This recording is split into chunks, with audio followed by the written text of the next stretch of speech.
இந்த ரட்சிப்பின் அனுபவம் இல்லாத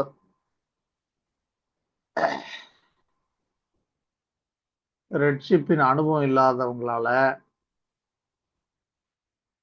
எங்க திரும்ப முடியாது? வெளிச்சத்தின் தேவனிடத்தின், அதாவது ஒளியா இருக்கிற தேவனிடத்திற்கு திரும்ப முடியாது. வெளிச்சத்தின் இடத்திற்கு திரும்ப அவர்களால் முடியாது. அப்போ அதுக்குதான் நமக்கு வார்த்தை வேணும். ரட்சிக்கப்பட்ட நமக்கு எதற்காக வார்த்தைகளின் புஸ்தகத்தை வச்சிருக்கிறாருன்னா சத்தியத்திற்காக தான். இந்த வார்த்தைக்கென்று ஒரு மகிமை வச்சிருக்கிறாரு. அந்த வார்த்தையின் மகிமையை அடைந்து கொள்கிறதுக்காக தான். மணவாளனுடைய மகிமையை மணவாட்டி அடைந்து கொள்கிறதுக்காக தான் வார்த்தைகளை வச்சிருக்கிறார். வார்த்தைகளின் புஸ்தகத்தை வைத்திருக்கிறார். அப்போ 11:11னா மணவாளன் மணவாட்டி. இது ரட்சிக்கப்பட்டவர்களால மாத்திரமே புரிஞ்சு கொள்ள முடியும்.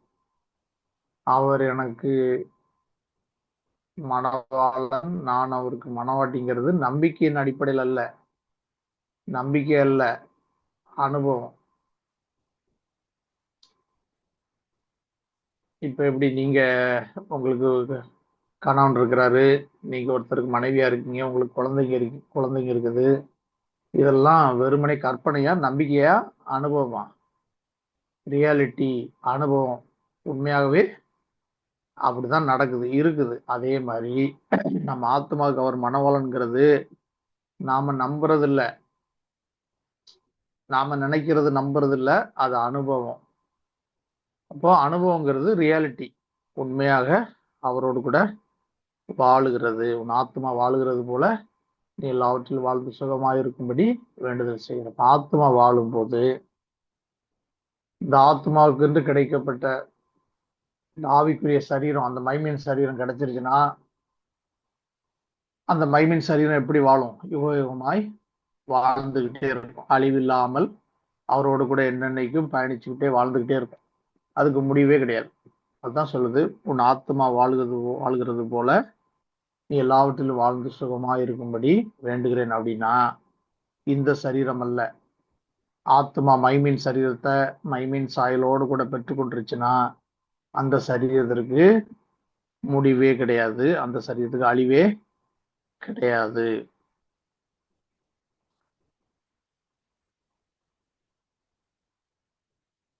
ஊழியக்காரர்கள் என்ன உபதேசம் பண்ணணும் அப்படின்னா, ஞானஸ்தானம் எடுக்கணும். ஞானஸ்தானம் எடுத்ததுக்கு அப்புறம் வார்த்தையை தான் உபதேசம் பண்ணணும். வார்த்தையை தான் உபதேசம் பண்ணணும்.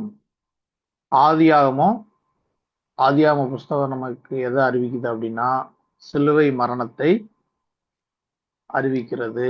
உபாகம புஸ்தகம் எதை அறிவிக்குது அப்படின்னா வார்த்தைகள் இருக்கிற சத்தியத்தை அறிவிக்குது. ஆதியாகம்னா எபிரேய பாஷையில பெரிஷீத்னு அர்த்தம். பெரிஷீத் அப்படின்னா ஆதியிலே அப்படின்னு அர்த்தம். அதான் நமக்கு ஆதியாகமம். தெவாரீம் அப்படின்னு சொன்னா வார்த்தைகள் அப்படின்னு அர்த்தம். அப்ப பெரிஷீத் அப்படிங்கிறது எதற்காக கொடுக்கப்பட்டுச்சுன்னா சிலுவை மரணம் கிருபைக்காக. வார்த்தைகளின் புஸ்தகம் தெவாரீம் எதற்காக கொடுக்கப்பட்டதுன்னா சத்தியத்திற்காக. இப்போ தனிப்பட்ட விதமா ஒவ்வொரு ஆத்மாவுக்கும் சத்தியம் வேணும், வார்த்தையில் இருக்கிற மகிமை வேணும். சரியா? இந்த 66 புஸ்தகம் எப்படி வந்துச்சுன்னு சொல்லி பார்ப்போம். எழுதிக்கிங்க. இது ஏற்கனவே எழுதிருக்கீங்களான்னு தெரியல, இருந்தாலும் எழுதிக்கிங்க. 66 புஸ்தகம், வேதத்துல 66 புஸ்தகங்கிறது கிபி 325 நியமிக்கப்பட்டதில்ல, உலக தோற்றத்துக்கு முன்னே முன்குறிக்கப்பட்ட காரியம். இது எப்படின்னு எழுதிக்கிங்க. ஆதியாகமம் 1:1 7 வார்த்தை இருக்கு. 1 1 வசனத்துல எபிரேய மொழியில 7 வார்த்தை இருக்கு. அதே மாதிரி யாத்ராம 1:1 11 வார்த்தை. தமிழ்ல எண்ணி பார்க்காதீங்க, தமிழ்ல இருக்காது. எபிரேய மொழியில யாத்ராம 1:1 11 வார்த்தை. அதே மாதிரி லேவிராம 1:1 9 வார்த்தை. அப்படியே போட்டுக்கிட்டே வாங்க. ஆதி 1:1 போட்டு 7 வார்த்தை, யாத்ராம 1:1 போட்டு 11 வார்த்தை, லேவியராம 1:1 9 வார்த்தை, 9 வேர்ட்ஸ். அதே மாதிரி எண்ணாகம 1:1 17 வார்த்தை, 17 வேர்ட்ஸ். உபாம 1:1 22 வார்த்தை. இப்ப இந்த மொத்தத்தையும் கூட்டுங்க, 66 வார்த்தை வந்துடும். அது 66 வார்த்தையும் ஆதியாகமம் 1:1 இருந்து உபாகமம் 1:1 இந்த 5 புஸ்தகத்தினுடைய முதல் வசனம் எடுத்தீங்கன்னா மொத்தம் 66 வார்த்தையில இருக்கு. 66 வார்த்தையும் 66 புஸ்தகத்துக்கு அடையாளம். அதனாலதான் 5 புஸ்தகம் தான் வேதத்தினுடைய தலைன்னு சொல்றோம். வேதத்தினுடைய தலை.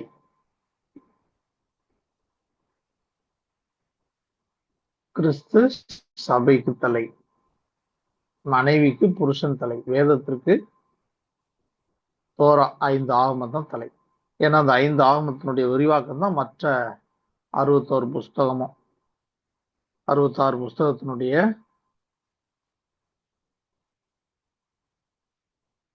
அடையாளம் தான் முதல் 5 ஆகமம்.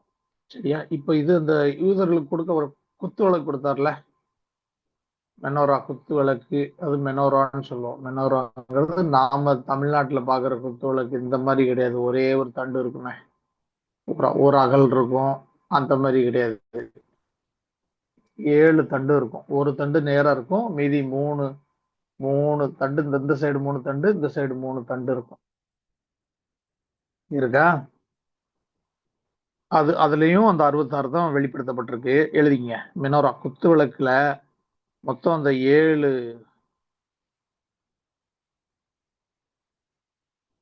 அந்த லேம்ப்ஸ் தண்டு ஒரு இது இருக்கும். மொத்தம் 7 பிரான்ச் இருக்கும். நம்ம தமிழ்நாட்டுல பாக்குறது ஒரு தண்டு தான் இருக்கும். குத்து விளக்குல ஸ்ட்ரைட்டா இருக்குமா? அது வந்து கர்த்தர் ஒரிஜினலா கொடுத்தது வந்து 7 பிரான்ச் இருக்கும், 7 லேம்ப்ஸ் இருக்கும். ஆதியாகமம் 1:1க்கு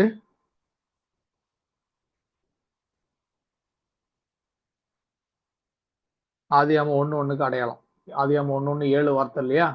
அந்த 7 வார்த்தையில ஆலஃபென்டோ வார்த்தை, கர்த்தரை குறிக்கிற ஆலஃபென்டோங்கிற வார்த்தை தான் நடுவுல இருக்கும். இந்த பக்கம் 3 வார்த்தை இருக்கும், அந்த பக்கம் 3 வார்த்தை இருக்கும். நடுவுல கர்த்தர் இருப்பார். அதே மாதிரி குத்துவிளக்கு வந்து மொத்தம் 7 பிரான்ச்சஸ், 7 வார்த்தைக்கு அடையாளம். ஆதியாகமம் 1:1க்கு அடையாளம் 7 அந்த குத்துவிளக்கினுடைய இந்த 7 தண்டுகள், தண்டு பகுதி. சரியா? அப்புறம் அதுல இருக்கிற கனி, அதுல 11 ஃப்ரூட் இருக்கும். குத்துவிளக்குல 11 ஃப்ரூட் இருக்கும். ஃப்ரூட் பழம் மாதிரி அமைப்பு இருக்கும். அது யாத்ராமம் 1:1க்கு அடையாளம். யாத்ராமம் 1:1 11 வார்த்தை எழுதுனீங்கல்ல, அது கூட சைட்ல கூட எழுதிக்கிங்க அப்படியே. அது வந்து 7 தண்டு விளக்கு தண்டுகள். குத்து விளக்குல இருக்கிற 7 விளக்கு தண்டுகள் ஆதியாகமம் 1:1க்கு அடையாளம். 11 ஃப்ரூட்ஸ், 11 கனிகள் வந்து யாத்ராமம் 1:1க்கு அடையாளம். அடுத்து லேவியராமம் 1:1 9 பூ இருக்கும். குத்துவிளக்குல 9 விதமான ஃப்ளவர் பூ இருக்கும். அந்த மொக்குன்னு இருக்கும், தமிழ்ல மொழிபெயர்த்திருப்பான். அந்த பூ 9 பூ வந்து லேவியராமம் 1:1க்கு அடையாளம்.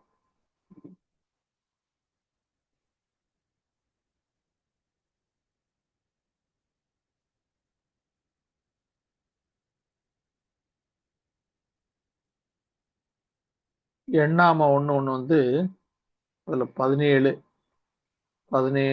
என்ன, நான் அந்த வசனத்துல படிச்சு சொல்றேன், என்னன்னு எழுதாம விட்டுருக்கிறேன். 17 வார்த்தை, 17 காரியம் அதுல இருக்கும் குத்துவிளக்குல. அதுக்கு அடையாளம் வந்து எண்ணாம 1:1. அது அப்புறம் அந்த உபாம 1:1 வந்து 22 கப்புக்கு அடையாளம். குத்துவிளக்குல 22 கப்பு இருக்கும். அந்த குத்துவிளக்குல இது ஒளிவ எண்ணெய் ஊத்துறதுக்கு அந்த அகல் விளக்கு சொல்றோம்ல, அது போல அந்த கப்பு இருக்கும். அந்த கப்பு 22 கப்பு இருக்கும். அது உபாகமம் 1:1க்கு அடையாளம்.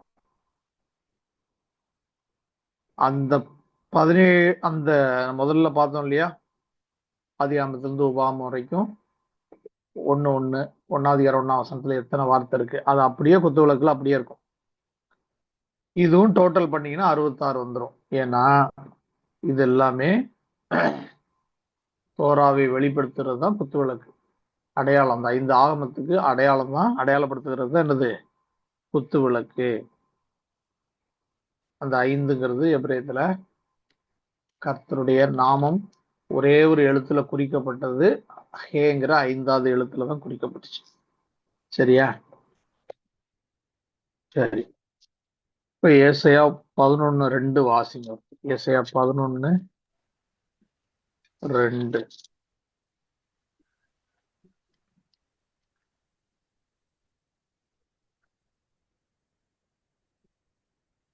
ஞானத்தையும் உணர்வையும் அருளும் ஆவியும், ஆலோசனையும் பலனையும் அருளும் ஆவியும், அறிவையும் கர்த்தருக்கு பயப்படுகிற பயத்தையும் அருளும் ஆவியுமாகிய கர்த்தருடைய ஆவியானவர் அவர் மேல் தங்கியிருப்பார்.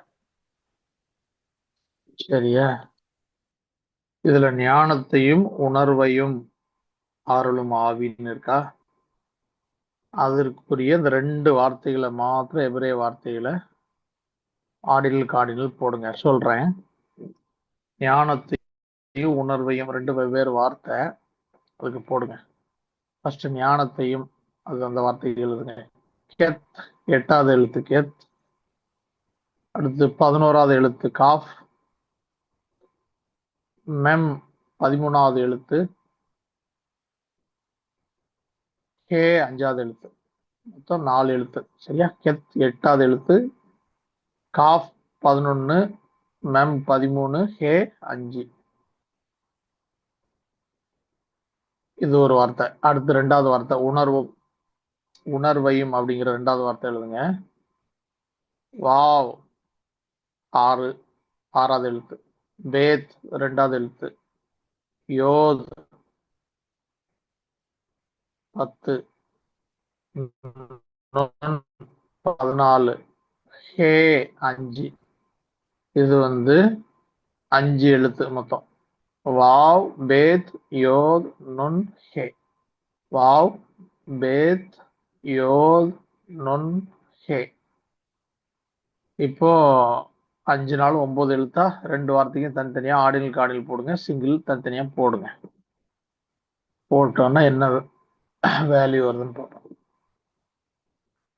கெத் காஃப் மெம் ஹே, இது முதல் வார்த்தை.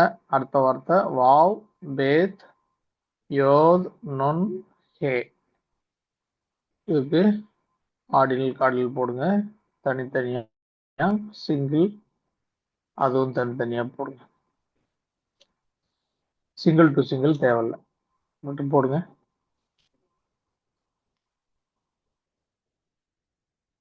உள்ள என்ன ரகசியம் இருக்குன்னு பார்த்துக்கலாம்.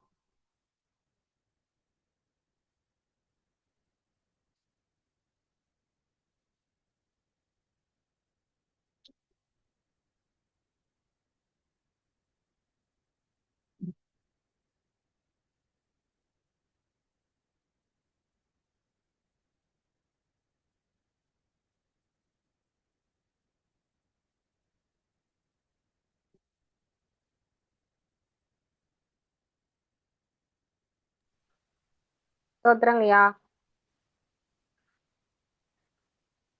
சொல்லுங்க ஸ்டார், சொல்லுங்க. ஞானத்தையும் அப்படிங்கிற வார்த்தைக்கு ஆர்டினல் 37, கார்டினல் 73. Single value 19. உணர்வையும் அப்படிங்கிற கரெக்ட். வார்த்தைக்கு ஆர்டினல் 37, கார்டினல் 73, சிங்கிள் வேல்யூ 19. சரி, கரெக்ட். பாத்தீங்களா? வார்த்தை வேற வேற வார்த்தை, எழுத்து வேற எழுத்து. ஆனா ஆர்டினல் கார்டினல் சேம் தான். அதுக்கும் 37 73 தான், இதுக்கும் 37 73 தான். சரியா? வேற எழுத்து, வேற நம்பர், ஆனா உள்ள இருக்கிற சத்தியம் ரெண்டுக்குமே சேம் தான். சரியா? ஏன் ஒரே எண்ணு ரெண்டுக்கும் ஒரே நம்பர் வருது அப்படின்னா, உள்ள இருக்கிற சத்தியம் கிறிஸ்துவை பற்றினது. ரெண்டுமே அவரை குறிக்கிற காரியம். அதனாலதான் ரெண்டுமே ஒரே நம்பர்ல இருக்கு. ஏன் வேத எபிரேயத்துல இருக்குது அப்படின்னு சொன்னா, சத்தியத்தை அதுலதான் அறிந்து கொள்ள முடியாது, புரிந்து கொள்ள முடியாத வச்சிருக்கிறார் ஆண்டவர். பழைய ஏற்பாடு நம்ம எதுல தான் படிக்கணும்? ஆக்சுவலா நம்ம எபிரேயத்துல தான் படிக்கணும். புதிய ஏற்பாடு நம்ம தாய்மொழியில அவங்கவுங்க தாய்மொழியில படிச்சுக்கலாம். ஆனா பழைய ஏற்பாடு வேத வாக்கியங்களை ஆராய்ந்து பாருங்கள் ஆண்டவர் சொன்னார்ல இயேசு கிறிஸ்து. அவைகளால் உங்களுக்கு நித்திய ஜீவன் உண்டென்று அறிந்திருக்கிறீர்களே, என்னை குறித்து அவைகள் சாட்சி கொடுக்கிறதுன்னு. அவர் சொன்னது நம்ம மொழியோ இல்ல ஆங்கிலத்தையோ கிரேக்கத்தையோ இல்ல. சொல்லும்போது எதைத்தான் சொல்றாரு? வேத வாக்கியங்களை அவர் கொடுத்த மொழியில போய் கொடுத்த பிரகாரம் ஆராய்ஞ்சு பார்க்கணும். எபிரேயத்தை தான் மென்ஷன் பண்ற. வேத வாக்கியங்களை ஆராய்ந்து பாருங்கள் சொல்லும் போது எபிரேயத்தை தான் சொல்றாரு. நாம நம்முடைய சௌகரியத்துக்காக நம்ம மொழிபெயர்த்து நம்ம புரிஞ்சுக்கிறதுக்காக நம்ம தாய்மொழியில படிக்கிறோம். அது தவறு அல்ல. ஆனா என்ன மிஸ் அண்டர்ஸ்டாண்டிங் நிறைய இடத்துல வருதுன்னா, இப்ப நான் படின்னு பொதுவா சொன்னேன்னா, நான் படின்னு உங்களை ரீட் பண்ண சொல்றேன்னா,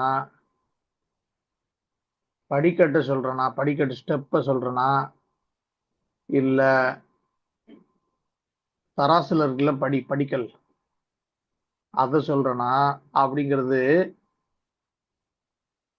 கான்டெக்ஸ்ட பொறுத்து தான் புரியும். எந்த சூழ்நிலையில எதை குறிச்சு பயன்படுத்தப்பட்டிருக்குன்றத பொறுத்து தான் புரியும். அது புரியணும்னா அது கொடுக்கப்பட்ட மொழியில போய் நீங்க ஆராய்ந்து பார்த்தீங்கன்னா தான் புரியும். இதுதான் அதுல இருக்கிற சிக்கல். ஒரிஜினலா கொடுக்கப்பட்டிருக்கிற அர்த்தத்தை டிரான்ஸ்லேட் பண்ணும்போது அப்படியே கொண்டு வர முடியாது. இது ரொம்ப கஷ்டம். ஒரு சிம்பிள் உதாரணம் சொல்றேன் பாருங்க. இதுல ஏசாயா 9:6 அவருடைய நாமம் அப்படின்னு 5 விதமா சொல்லப்பட்டிருக்கும். அதுல நித்திய பிதான்னு ஒரு நாமம் வரும். ஆனா அங்க சொல்லப்படுறது எல்லாமே குமாரனுக்கு பற்றி தான். கர்த்தரா இயேசு கிறிஸ்துவ பற்றி தான் சொல்லப்படுது. அதுல நித்திய பிதான்னு வந்திருக்கும். அது வந்து பிதாவுக்கு சாட்சி கொடுக்கிறவர் அப்படிங்கிறது தான். அந்த அந்த வார்த்தைக்கு 2 அர்த்தம் இருக்கு. எவர்லாஸ்டிங் ஃபாதர் நித்திய பிதா, இன்னொன்னு பிதாவுக்கு சாட்சி கொடுக்கிறவர். பிதாவுக்கு சாட்சி கொடுக்கிறவர் அப்படின்னு வர இடத்துல நித்திய பிதான்னு வந்திருக்கு. ஏசாயா 9:6 இருக்கும். அதுல அதே மாதிரி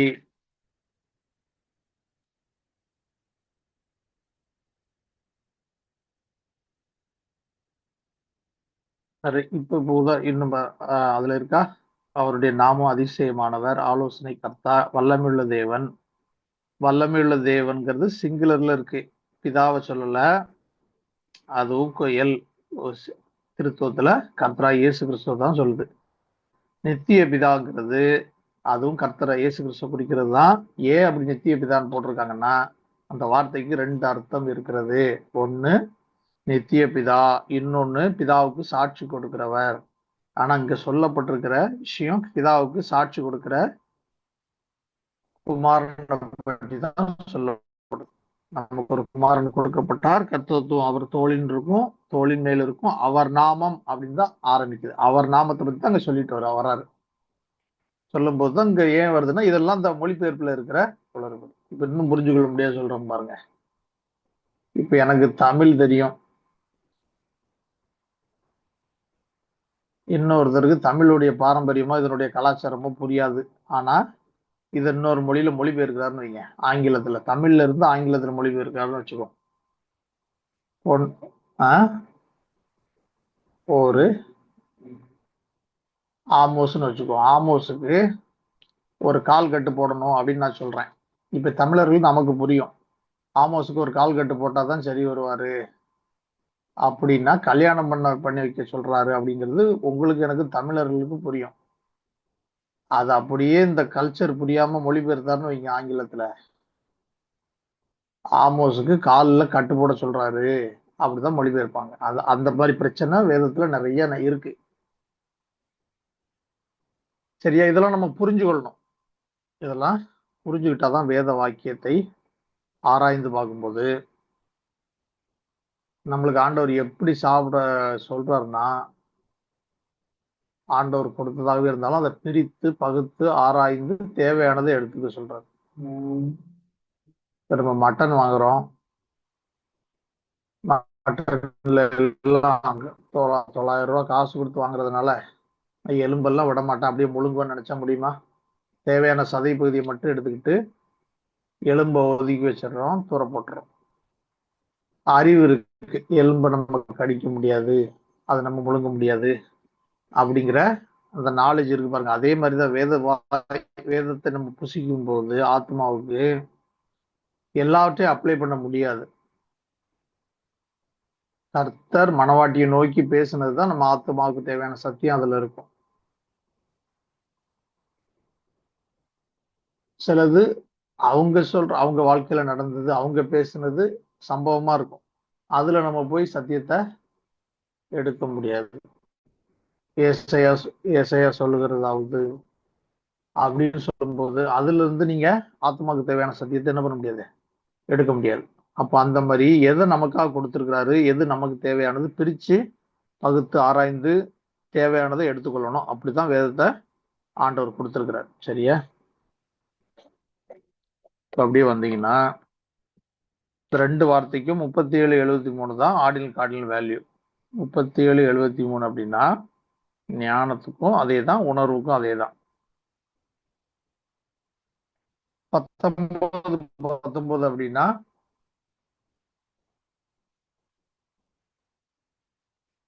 அவர் பாதி நாம் பாதின்னு அர்த்தம். அவர் தலை நாம சரீரம்னு அர்த்தம். சரியா?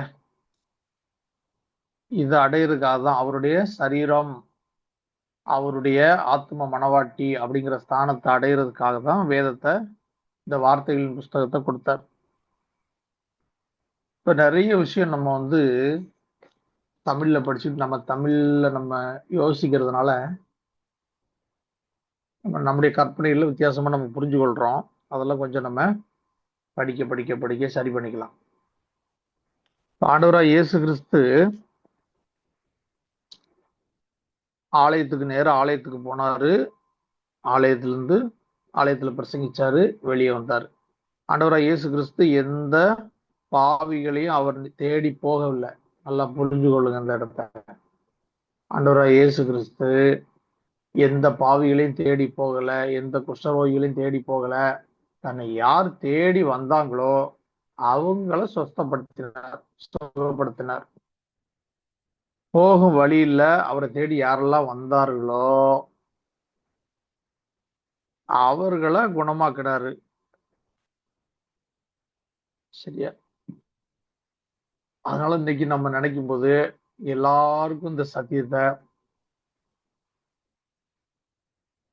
நாம தேடி கொண்டு போய் கொடுக்க முடியாது. பண்டிகைகளுக்கு முன்பாக முத்த போட முடியாது. யார் விரும்புகிறார்களோ, தான் பாவின்னு யார் உணர்றாங்களோ, தான் மனம் திரும்பணும்னு யார் வாஞ்சிக்கிறாங்களோ, வேணும். அப்ப ரட்சகர் வேணும்னா இயேசுல வரணும், விசுவாசிக்கணும்.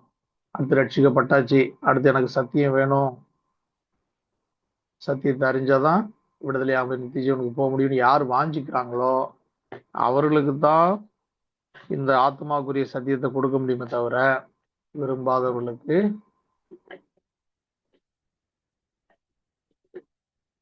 முடியாது.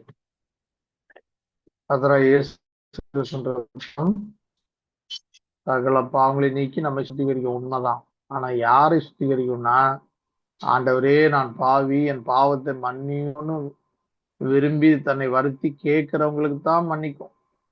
அதுவா எல்லா பாவிகளும் இருக்காங்க, ஐயோ இந்த பாவம், இந்த பாவிகள்லாம் எல்லாரும் நரகத்துக்கு போயிடுவாங்களே அப்படின்னு அதுவா மன்னிச்சு சுத்திகரிச்சு நம்மளை சரிப்படுத்தாது.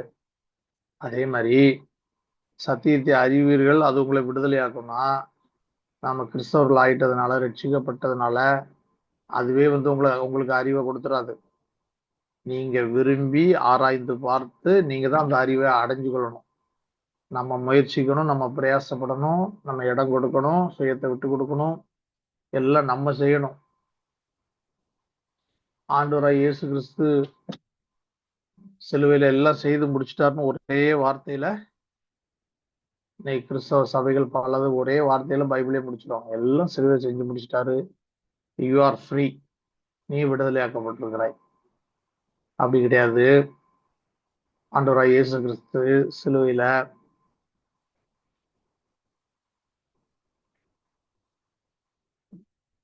நம்முடைய பாவத்துக்கு பிராயச்சித்தத்தை மட்டும்தான் செய்து கொடுத்தார்.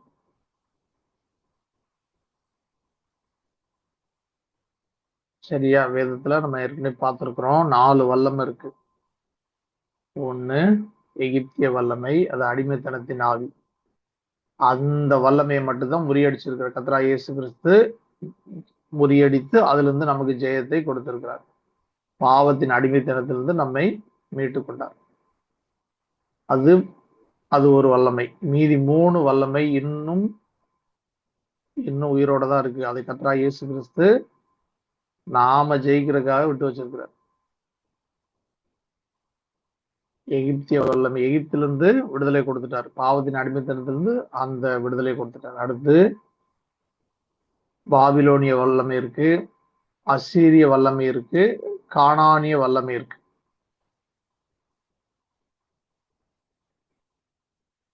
இது 3மே நாம தான் ஜெயிக்கணும். இந்த 3 வல்லமையும் ஸ்டில் அலைவ். அதனாலதான் நாம அதை ஜெயிக்கிறதுக்காக தான் ஆண்டவர் வச்சிருக்கிறாரு. அதனாலதான் பவுல் சொல்லும் போது 4 விதமா பிரிச்சு சொல்லுவாரு. அதிகாரங்களோடும், துரைத்தனங்களோடும், பிரபஞ்சத்தின் அந்தகார லோகாதிபதிகளோடும், வானமண்டலத்தின் பொல்லாத ஆவிகளின் சேனைகளோடும் நமக்கு போராட்டம் உண்டு. 4 விதமா சொல்றாரா? 4 வல்லமை இருக்கு. அதுல ஒரு வல்லமை தான் கர்த்தராகிய இயேசு கிறிஸ்து முறியடிச்சிருக்கிறார்.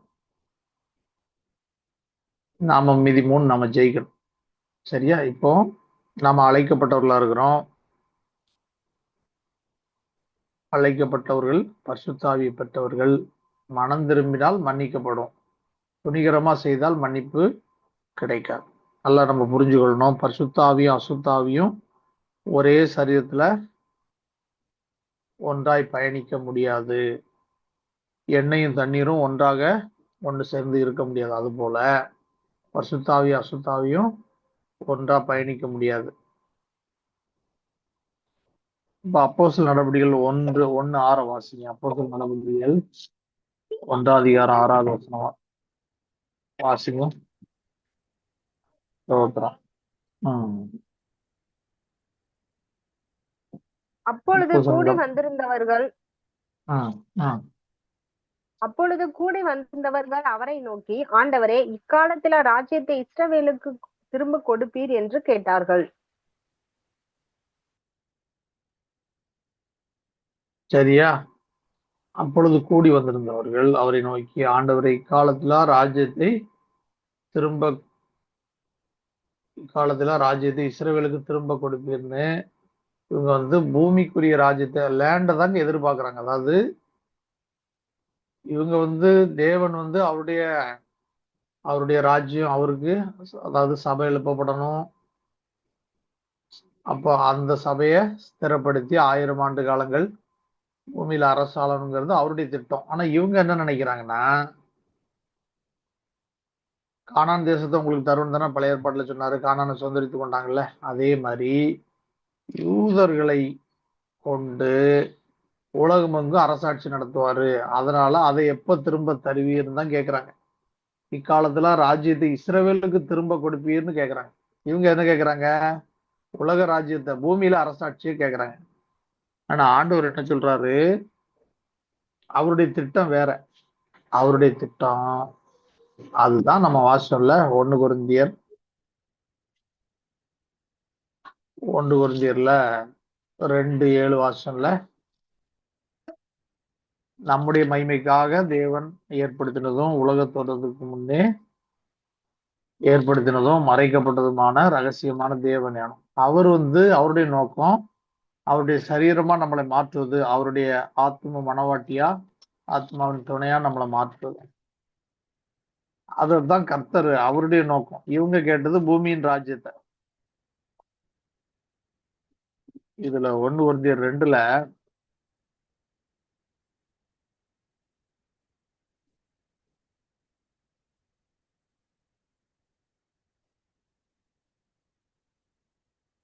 பன்னிரண்டு 13 வாசிங்க.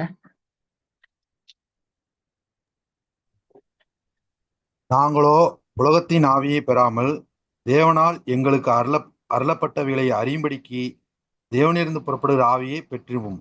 அவைகளை நாங்கள் மனுஷஞானம் போதிக்கிற வார்த்தைகளாலே பேசாமல் பரிசுத்தாவி போதிக்கிற வார்த்தைகளாலே பேசி ஆவிக்குறிகளை ஆவிக்குறிகளோடு சம்பந்தப்படுத்தி காண்பிக்கிறோம்.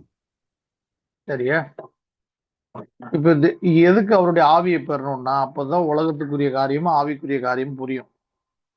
உலகத்தின் ஆவியை பெற்றிருந்த வெறும் நம்ம சுவாசத்தை மூச்சு விடுற சுவாசத்தை மட்டும் உடையவர்களா இருந்தோம்னு வைங்களேன், உலகத்தின் ஆவியை உடையவர்களா இருந்தோம்னா தேவனுடைய காரியங்கள், ஆவிக்குரிய காரியம், பரிசுத்த ஆவி போதிக்கிற வார்த்தைகள் எல்லாம் புரியாது, எதுவுமே புரியாது.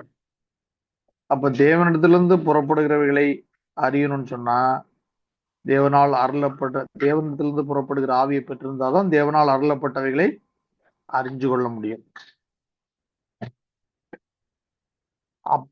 அப்படிப்பட்டவங்களாலதான் இந்த தேவன் நம்முடைய மகிமைக்காக ஏற்படுத்தினது, உலகத்தோட்டத்துக்குன்னே மறைக்கப்பட்டதுமான ரகசியத்தெல்லாம் புரிஞ்சு கொள்ள முடியும். உலகத்தாரால கிரகிக்க முடியாது. அவனுக்கு இந்த வாழ்க்கைக்கு அப்புறம் அவன் என்ன நினைப்பாங்கன்னா, இந்த வாழ்க்கைக்கு அப்புறம் ஆவி தானே இருக்கும், அதுக்கப்புறம் என்ன நடந்தானே நமக்கு எதுவும் அது ஒண்ணும் நம்மளை பாதிக்காது அப்படின்னு நினைக்கிறாங்க. ஆனால் அப்படி இல்லை. ஆத்மா, ஆவி தன்னை தந்த தேவனிடத்திற்கு போயிடும். ஆத்மா குமாரன் உண்டாக்கினார். குமாரன் அழிவில்லாதவர், ஆத்மாவும் அழிவில்லாதது. இந்த அழிவில்லாத ஆத்மாவுக்கு இன்னொரு வாழ்க்கை இருக்கு அப்படிங்கிறத மறந்துடுறாங்க. ஏன்னா அதை பற்றின அவங்களுக்கு அந்த அறிவு இல்லாதனால என்ன நினைக்கிறாங்க, ஆவியா தானே இருப்போம், நமக்கு எதுவுமே நடந்தாலும் ஒண்ணும் நமக்கு தெரியாது, நம்மளுக்கு பாதிக்காது அப்படின்னு அவங்க தப்பு கணக்கு போடுறாங்க. ஆனா அப்படி இல்லை. ஆத்மாவுதான் தேவன் முதலாவது உண்டாக்குனார். வேதத்துல நமக்கு, அதாவது சரீரத்துல இருந்து மண்ணுல இருந்து எடுத்து சரீரமா செய்யறாரா? ஆனா இப்ப உயிர் இல்லை. ஜீவ சுவாசத்தை அவன் நாசியில ஊதுறாரு.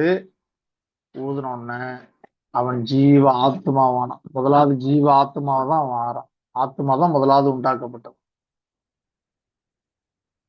இப்போ அதுக்கப்புறம் தான் அவனுக்கு ரத்தம் சர்க்குலேட் ஆக ஆரம்பிக்குது, சுவாசிக்கிறான். ஆத்மா, ஆவி, கடைசியில தான் சரீரம் செயல்பட ஆரம்பிக்குது. அப்படிதான் ஆண்டவர் உருவாக்குனாரு. ஆனா இந்த சரீரம் மண்ணோடு மண்ணா போயிட்டாலும், இந்த ஆவி தன்னை தந்த உண்டாக்கின பிதாவின் இடத்துக்கு போயிட்டாலும், ஆத்மாவுக்கு என்ன அப்படிங்கிறத இப்ப கேள்வி. ஆத்மா ஒண்ணு கர்த்தரோடு கூட வாழணும், இல்லைன்னா கர்த்தரை விட்டு பிரிஞ்சு நரகத்துல வாழும். இந்த ரெண்டே ஆப்ஷன் தான். இந்த ரெண்டு ஆப்ஷன் அவங்களுக்கு தெரியாதனால என்ன நினைக்கிறாங்க, இந்த சரீரத்துலதான் நமக்கு வாழ்க்கை, இதுக்கப்புறம் என்ன நடந்தா என்ன நமக்கு தேவையில்லை, நம்மள அது ஒன்றும் பாதிக்காது அப்படின்னு நினைக்கிறாங்க. அப்படி இல்லை. நித்தியமா பாதிக்கக்கூடியது மறுமையின் வாழ்க்கையில தான் நாம நித்தியமா நம்முடைய பயணத்தை எங்க கழிக்க போறோம் அப்படிங்கிறது அங்கதான் இருக்கு. இது 80 வருஷம் 100 வருஷத்துல முடிஞ்சிடும். இன்னொன்னு நம்ம தெளிவா தெரிஞ்சுக்கொள்ளணும், நம்ம இந்த சரீரத்துல சேர்த்து வைக்கிறது அது அதிகமா உலக ஞானமா இருக்கலாம், பணமா இருக்கலாம், பொருளா இருக்கலாம், இல்ல என்ன வேணா இருக்கலாம், புகழ் பெயர் என்ன வேணா போட்டுக்கோங்க. இது எதுவுமே நம்ம ஆத்மாவுக்குன்னு எடுத்துட்டு போக முடியாது. எதுவுமே ஆத்மாவுக்கு உதவாது. ஆத்மாவுக்கு கன்வெர்ட் பண்ண முடியாது. அவர் அறிகிற அறிவு மட்டும்தான் நித்திய ஜீவன்ல உங்களுக்கு அந்த அந்த ஆத்மாவில் உங்களோட கூட வரும். வேற எதுவுமே கூட வராது. இன்னொன்னு என்ன கன்வெர்ட் ஆகும்னு சொன்னா, நம்ம செய்த நன்மை செஞ்சோம்னா அது கன்வெர்ட் ஆகும், நித்திய ஜீவன்ல கன்வெர்ட் ஆகும். அதான் சொல்றாருல பவுல், நன்மை செய்யவும் தான தர்மம் பண்ணவும் மறவாதீர்கள், இப்படிப்பட்டவர்கள் மேல் தேவன் பிரியமா இருக்கு. அப்ப தேவன் பிரியமா இருக்கிறவர்களே நாம மறந்து போயிடக்கூடாது. அதனால அதை நம்ம செய்யணும். ஏன்னு சொன்னா, நம்ம வாசிக்கிறோம்ல மத்த இதுல, பசியா இருந்த என்னை பார்க்க வந்தீர்கள், தாகமா இருந்த எனக்கு தண்ணீர் கொடுத்தீர்கள், காவலில் இருந்த என்னை விசாரிக்க வந்தீர்கள், இவையெல்லாம் யாருக்கு செய்தீர்கள், நாங்க யாருக்கு செய்தோம்னு கேட்கும்போது, இந்த சிறியரில் ஒருவனுக்கு எதை செய்தீர்களோ அதை எனக்கே செய்தீர்கள். இந்த நன்மை செய்கிறது மட்டும் நமக்கு நித்தியத்துல நமக்கு கன்வெர்ட் ஆகும். மீதி எதுவுமே நம்ம இந்த பூமியில சரீரத்துக்குன்னு செய்யறது, நமக்காக சேர்க்கறது எதுவுமே கன்வெர்ட் ஆகாது. நாம பிறருக்காக செய்யறோம் பாருங்க, அது மட்டும் தான் கன்வெர்ட் ஆகும். இது எதுவுமே நம்ம கன்வெர்ட் பண்ண முடியாது. அப்ப ஆத்மா வாழ்றதுக்கு பரிசுத்தம் நீதியும் வேணும். அதை பிசாசால கொடுக்க முடியாது, தூதர்களால கொடுக்க முடியாது. அது கர்த்தராகிய இயேசு கிறிஸ்துவால அவருடைய வார்த்தையால தான் கொடுக்க முடியும். இப்ப ஆத்மால நம்ம எல்லாரும் பெண்ணா இருக்கு அப்படின்னால, ஃபீமேலா இருக்கிறதுனால ஆத்மால ஒரு ஆண் வேணும் நமக்கு. அவர் தான் நம்முடைய கர்த்தராகிய இயேசு கிறிஸ்து. அப்போ நம்ம பழைய ஏற்பாட்டுல ஒரு வசனம் கூட வாசிக்கிறோம். புதிய ஏற்பாட்டுல இருக்கு, உங்கள் அன்பு கூர்ந்து உங்களுடைய கற்பனைகளை கைக்கொள்வர்களுக்கு 1000 தலைமுறை மட்டும் இரக்கம் செய்கிறவர்களா இருக்கிறீர்கள் அப்படின்னு சொல்லி வாசிக்கிறோம்ல. 1000 தலைமுறை மட்டும் இரக்கம், 1000 மடங்கு ஆசீர்வாதம் அப்படிங்கிறது முழுவதும் ஆவிக்குரிய ஆசீர்வாதம். அவருடைய சரீரத்துக்கு சரீரமும் அவருடைய எலும்புக்கு எலும்புமா மாறுறது, அதாவது கர்த்தரால் கொடுக்கப்படுகிற ஆவிக்குரிய ஆசீர்வாதம் தான் அது குறிக்குதே தவிர 1000 மடங்கு அப்படிங்கிறது நீங்க லிட்டரலா சரீரத்துல எடுக்க முடியாது. 1000 மடங்கு ஆசீர்வாதங்கிறது கர்த்தர் தலையாகிய கிறிஸ்து அவருடைய சரீரத்திற்கு அவருடைய ஆவிக்குரியவர்களும் கொடுக்கிற ஆசீர்வாதம் தான் நீங்க எடுக்க முடியும். இன்னைக்கு சபைகள்ல நீங்க எந்த ஆசீர்வாதத்துக்கு முக்கியத்துவம் கொடுக்குறாங்கன்னு பாத்தீங்கன்னா, எல்லாம் உலக ஆசீர்வாதம் தான் முக்கியத்துவம். செழிப்பு தான் ஆசீர்வாதம், செழிப்பு தான் வளர்ச்சி, அதாவது growth, வளர்ச்சி தான் கர்த்தரால் கொடுக்கப்படுகிற ஆசீர்வாதம். பெருக்கம், மக்கள் பெருக்கம், பொருளாதார பெருக்கம், இதுதான் ஆசீர்வாதம் நினைக்கிறாங்க. அப்படி இல்லை, கிறிஸ்துவனுடைய நிறைவான வளர்ச்சியின் அளவுக்கு தக்க ஆத்மாக்களை வளர செய்கிறது தான் ஆசீர்வாதம். அதை விட்டுட்டு இவங்க பொருளாதார ஆசீர்வாதத்தை பிடிச்சுக்கிறாங்க. ஒரு நம்ம பிரச்சனைகளை சுயமா சரி பண்ண பார்ப்பாங்க எப்படி. ஆனா பிரச்சனைகளை சரி பண்றதுக்கு பதிலா என்ன பண்ணோம், பிரச்சனை எங்க இருந்து வந்தது, எதனால வந்தது அப்படின்னு பார்த்து அதை கரெக்ஷன் பண்ணணும். அதை கரெக்ஷன் பண்ணாதான் அதுல இருந்து விடுதலை கிடைக்கும்.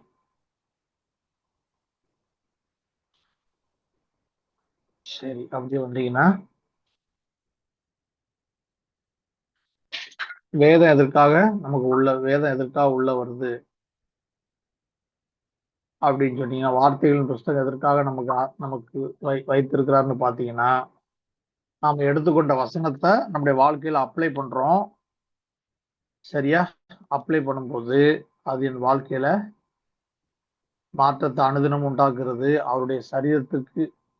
அவருடைய சரீரமாக நான் மாறுகிற வரைக்கும், அவருக்கு நிகரான ஆத்தும மனவாட்டியா மாறுகிற வரைக்கும் ஒரு வளர்ச்சி இருக்கு. அதற்காக அதை நோக்கி வளர்ந்துகிட்டே போறோம். இப்படி வளர்ந்துகிட்டே போகும்போது 2 ஆசீர்வாதம் இருக்கு. ஒண்ணு ஆவிக்குரிய ஆசீர்வாதம், இன்னொன்னு சரீரத்துக்குரிய ஆசீர்வாதம். ஆவிக்குரிய ஆசீர்வாதம் நீங்க வெளியில பாத்தீங்கன்னா தெரியாது. ஒரு மனுஷனை வெளியில பாத்தீங்கன்னா தெரியாது. அவரோட பழகும் போதுதான், ஒரு மனிதரோட, ஒரு பரிசுத்தவானோட, ஒரு ஆத்மாவோட பழகும் போதுதான் அவங்க ஸ்பிரிச்சுவல் ஆவிக்குரிய வாழ்க்கையில எவ்வளவு நல்ல ஒரு ஒரு ஐஸ்வர்யவானா இருக்கிறாங்க, ஆவிக்குரிய வாழ்க்கையில எவ்வளவு ரிச்சா இருக்காங்க, உயர்ந்தவர்களா இருக்கிறாங்கன்னு தெரியும். ஆனா பொருளாதார ஆசீர்வாதம், நீங்க சரீரத்துக்குரிய ஆசீர்வாதங்கிறது நீங்க மறைக்க முடியாது. அது நீங்க வெளிப்புறமா பார்த்தாலே தெரிஞ்சிடும். அதை யாரும் மூடி மறைக்க முடியாது. ஆபிரகாம் வெள்ளியும் பொன்னும் உடைய செல்வ சீமானார் தான். கர்த்தர் எஜமானை ஆசீர்வதித்திருக்கிறார், திரளான வேலைக்காரர்கள் இருக்கிறாங்க. அதை மறைக்க முடியுமா? ஆபிரகாம் என்ன பண்ணாலும் என்ன பண்ண முடியாது, அதை மறைக்க முடியும். இது சரீரத்துக்குரிய ஆசீர்வாதம். ஆனா ஆவிக்குரிய ஆசீர்வாதம்ங்கிறது ஆபிரகாமோட பழகி பார்த்தா தான் அவர் எவ்வளவு உயர்ந்தவரா இருக்கிறாரா இல்ல அதுல சீப்பா இருக்கிறாராங்கிறது தெரியும். இப்போ ஆவிக்குரிய வாழ்க்கையில நம்ம 2 காரியத்தை புரிஞ்சுக்கொள்ளணும். நம்ம கர்த்தரோடு நெருங்கி பழகும் போது நம்முடைய ஆவிக்குரிய வாழ்க்கை ரிச்சா இருக்கும். அவருடைய சுவாபத்துக்கு நேரம் நம்முடைய சுவாபம் நாள்தோறும் மாறிக்கிட்டே வரும். அவருடைய வார்த்தையில அவரை பார்க்க பார்க்க அவரை போல நம்ம என்ன பண்றோம்? தகுதிப்படுத்திக்கிட்டே அழகுபடுத்திக்கிட்டே வர்றோம். உலகத்தை அதிகமா பார்த்தோம்னா உலகத்தின் தாக்கம் அதிகமா இருக்கும். கர்த்தரை அதிகமா பார்த்தோம்னா, கர்த்தரோட அதிகமா பழகணும்னா, அவருடைய வார்த்தையில அதிகமா உட்கார்ந்தோம்னா அவருடைய தாக்கம் அதிகமா இருக்கும். அவருடைய சமூகத்துல நம்ம உட்கார முடிஞ்சா நம்ம யாரு? பாக்கியவான்கள். இப்ப ஆசீர்வாதம் அப்படின்னாலே வேதம் எதை சொல்லுது அப்படின்னா, ரட்சிப்பையும் நித்திய ஜீவனையும் தான் ஆசீர்வாதம் சொல்லுது. சிறுவிலே நீ பாக்கியவான், கர்த்தரால் ரட்சிக்கப்பட்ட ஜனமே உனக்கு ஒப்பானவன் யார் அப்படின்னு தான் வேதம் சொல்லுது. பாக்கியவான்னாலே யாருன்னு சொன்னா, ரட்சிப்பை நித்திய ஜீவனை பெற்றுக் கொள்கிற ஜனங்கள் தான்.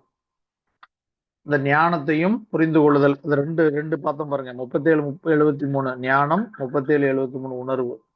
ஒண்ணு வந்து ஞானம், ஒரு 73 ஞானம்னு போட்டுங்க. இன்னொரு 73 புரிந்து கொள்ளுதல், அது அண்டர்ஸ்டாண்டிங் அப்படின்னு போட்டுங்க. 73 73 அப்படின்னா இம்மானுவேலுக்கும் அதே வேல்யூ தான் வரும். இம்மானுவேல் அப்படிங்கிற எபிரேய வார்த்தைக்கு போட்டு எக்ஸ்பேண்ட் பண்ணீங்கன்னா 73 73 தான் வரும்.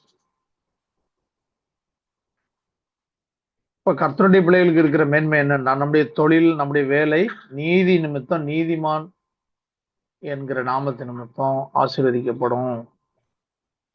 உன்மார்க்கமாய் நாம சம்பாதிச்சா அது காலத்துக்கும் நமக்கு பிரயோஜனப்படாது. நீதிமானுடைய ஆசீர்வாதம் என்ன பண்ணும்? தலைமுறை தலைமுறையா நிற்கும். ஆனா துன்மார்க்குடைய ஆசீர்வாதம் என்ன பண்ணும்னா அந்த அழிஞ்சு போயிடும். நமக்கு கர்த்தர் எல்லாவற்றையும் அதனதன் காலத்துல நேர்த்தியாக செய்து முடிக்கிற தேவன். கர்த்தரை ஒரு ஆத்மா சுதந்திரிச்சு கொண்டுருச்சுன்னா அவரோடு கூட மற்ற எல்லாவற்றையும் தேவன் அவர் கொடுக்காதிருக்கிறது எப்படி? அவரே நம்ம சுதந்திரிச்சு கொள்றது, அவரை தான் நம்மளுக்கு கொடுத்தாரு. ஆத்மா சுதந்திரிச்சு கொள்றதுக்காக சொந்த குமாரனும் வராமல் அவரே நமக்கு ஒப்பு கொடுத்தார். அவரே நம்ம சுதந்திரிச்சிட்டோம்னா அவரோட கூட மற்ற எல்லாத்தையும் நமக்கு எப்படி தராம இருப்பாரு?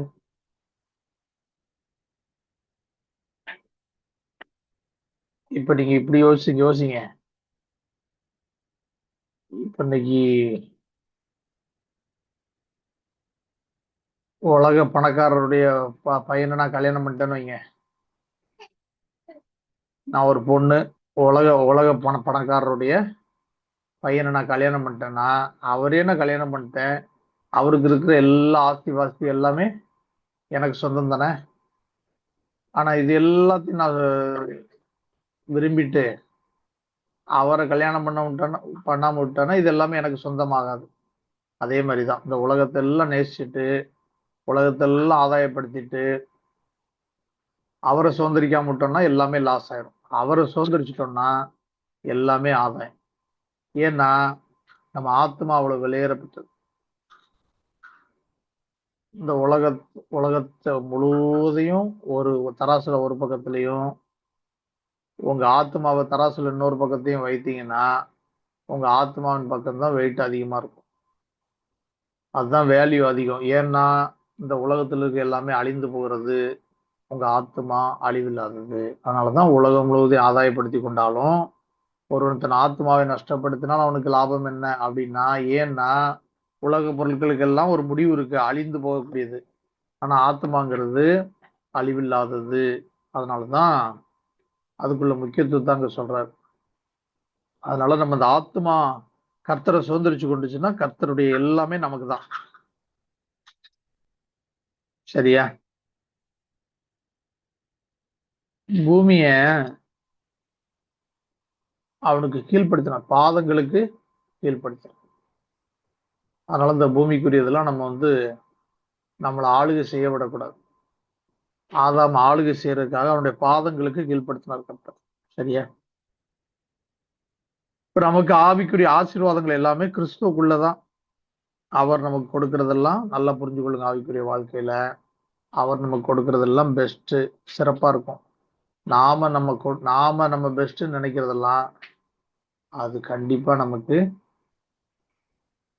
பெஸ்டா இருக்காது. அதனாலதான் நம்ம இது எப்படி ஜெபம் கூட எப்படி பண்ண சொல்லி கொடுக்குறாரு பாருங்க.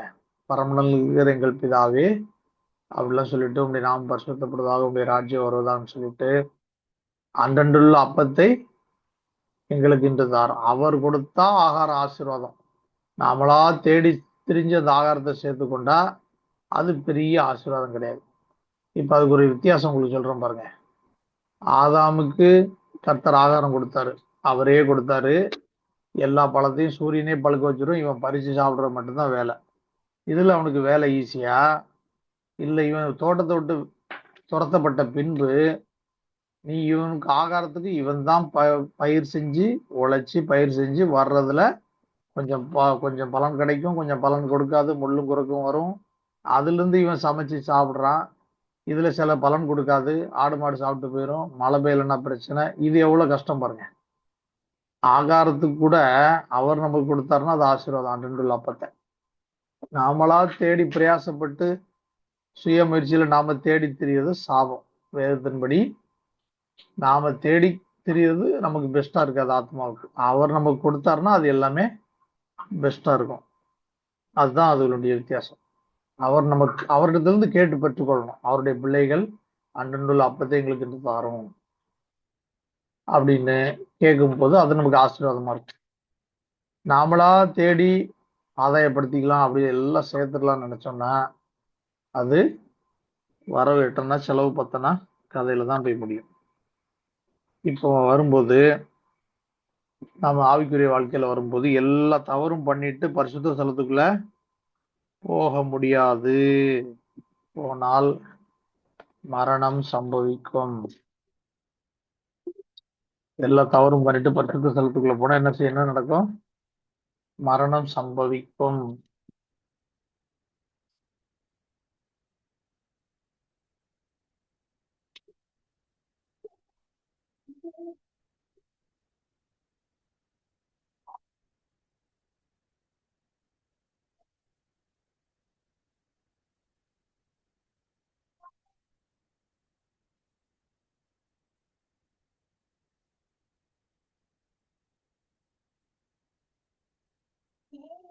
சரி, இப்போ வாங்க ஒரு சிலதுக்கு ஆடின் கார்டு போடுவோம். ஓகே,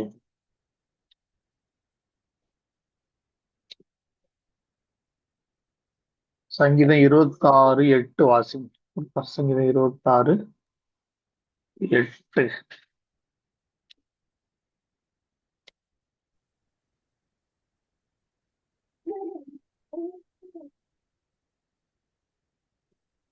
கர்த்தாவே, உமது ஆலயமாகிய வாசஸ்தலத்தையும் உமது மகிமை தங்கிய ஸ்தானத்தையும் வாஞ்சிக்கிறேன்.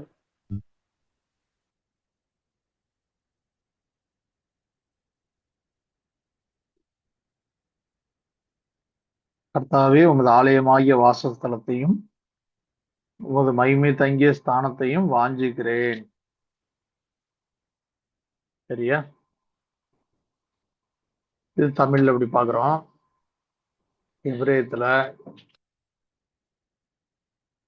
இது எப்படி இருக்குன்னு பாத்துடலாம்.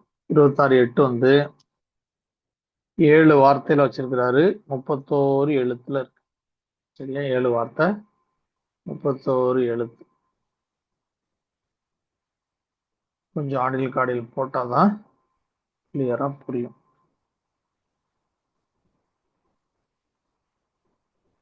சரி, முதல் 2 வார்த்தைக்கு தனியா போடுங்க.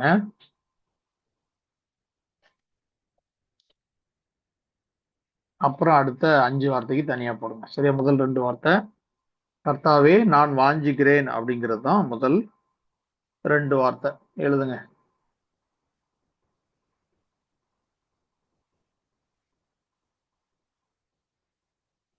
முதல் 2 வார்த்தை எழுதுங்க.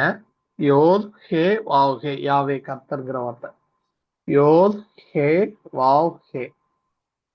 யோத் வந்து 10வது எழுத்து, ஹே வந்து 5வது எழுத்து, வாவ் 6, ஹே 5.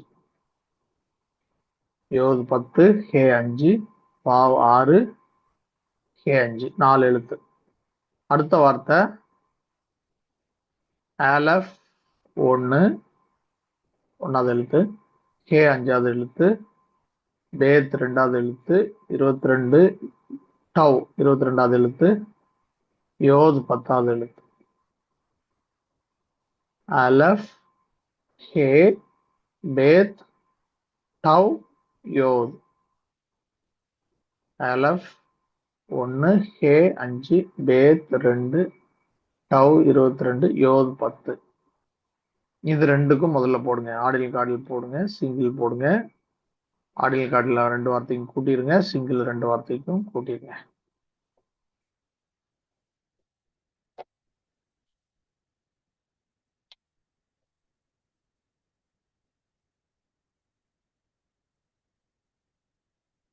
அடுத்தது மீதி 5 வார்த்தை சொல்றேன். முதல்ல இதை போடுங்க.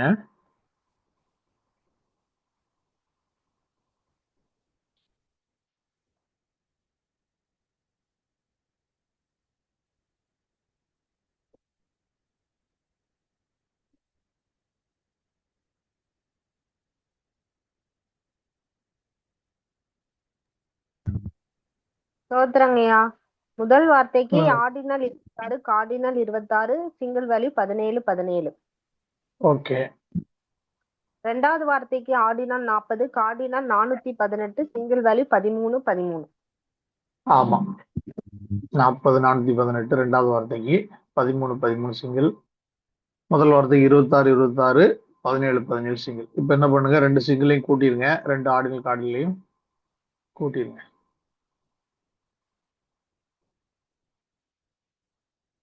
ரெண்டுக்கும் கூட்டுங்க.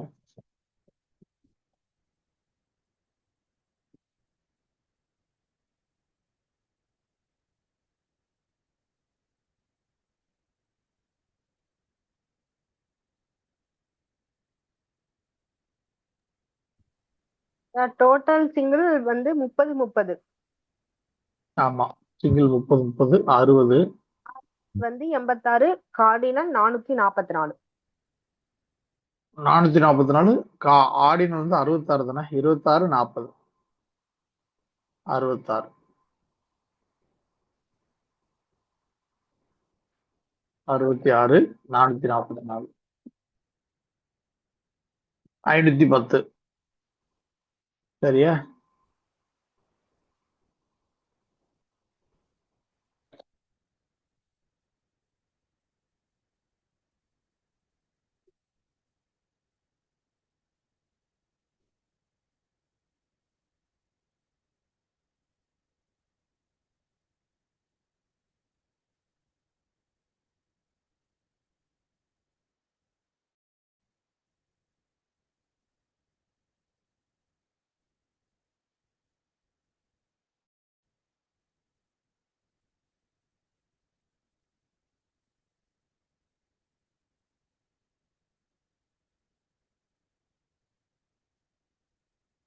ஐநூத்தி 10. இப்ப 60 பிரேக் பண்ணிக்கங்க. சிங்கிள் வந்து 30, 30, 60 வருதா, 22, 38. 22ங்கிறது எலபென்டோ, 38ங்கிறது மணவாட்டி. நாம வார்த்தை கருத்தை ஆகிய நாம் வாஞ்சிக்கிறோம். எதற்காக? அவருக்கு அவருடைய மனைவியாக அந்த 11, 11, 22க்குள்ள இருக்கிற 11, 11 அவருடைய பாதியா மாறுவதற்காக, அவருடைய சரீரங்கிற ஸ்தானத்தை அடைஞ்சு கொள்றதுக்காக வாஞ்சிக்கிறோம். அப்போ உம்முடைய ஆலயமாகிய வாசஸ்தலத்தையும் உம்முடைய மகிமை தங்கிய ஸ்தானத்தையும் எதற்காக வாஞ்சிக்கிறாரு? எதுக்காக வாஞ்சிக்கிறோம்? அவருடைய தேவனுடைய மகிமையடைந்த மணவாட்டியாக, மகிமையடைந்த சபையாக மாறுவதற்காக தான். தேவனுடைய சரீரங்கிற ஸ்தானத்துக்காக, தேவனுடைய பாதிங்கிற அவருடைய ஸ்தானத்துக்காக தான். இப்ப 510 அப்படியே இருக்கட்டும். அது வந்து 12, 12 தான். சரியா? 12, 12னா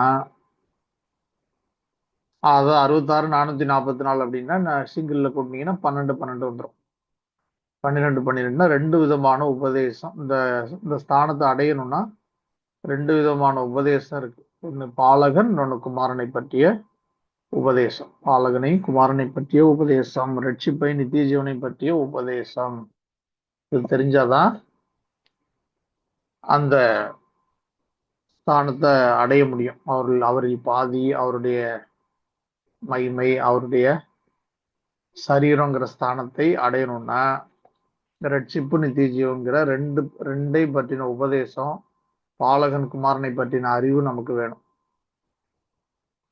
அடுத்த 3ல இருந்து 6 வார்த்தைக்கு போடுங்க ஆர்டினல் கார்டினல். நான் 3வது வார்த்தை சொல்றேன். 3ல இருந்து 7 வார்த்தை வரைக்கும். 3 3 4 5 6. ஒரு நிமிஷம்.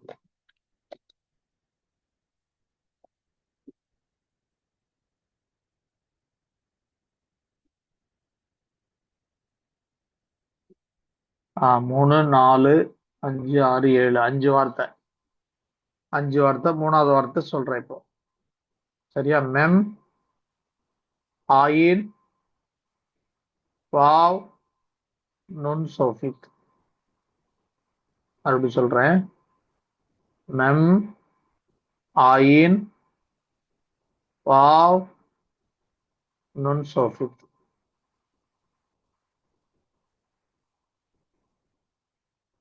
சரியா? அடுத்த வார்த்தை சொல்றேன். நம்பர் சொல்லாமே சொல்றேன். அப்படியே எழுதி பழகுங்க.